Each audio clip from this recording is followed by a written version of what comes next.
Ito sana ang unang pagtatapat ni Lebron kontra kay Wembanyama ng San Antonio Spurs.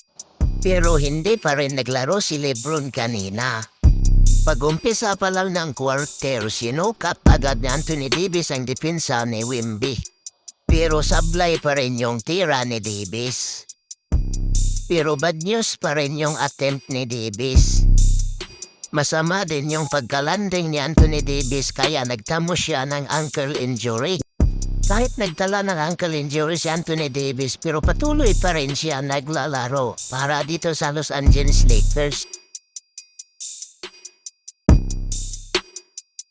Nagkasubukan na ulit yung dalawa si Anthony Davis at Wemby pero hindi pumasok yung tira ni Davis. Sinubukan ulit ni Davis ang depensa ni Wemby pero naiskoran agad siya dito sa ilalim.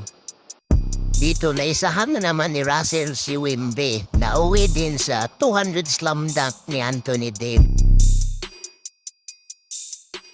Sinubukan ni Wembanyama ang depensa ni Anthony Davis pero hindi pa rin magawa ni Wembanyama ng paraan para malusutan.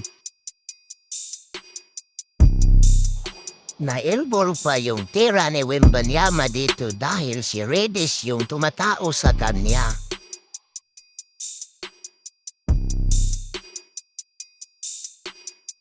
Panalo pa rin ng Lakers sa score na 119-122. Nagdala din si Anthony Davis ng 37 points, 1 assist and 10 rebounds sa loob lang ng 38 minutes.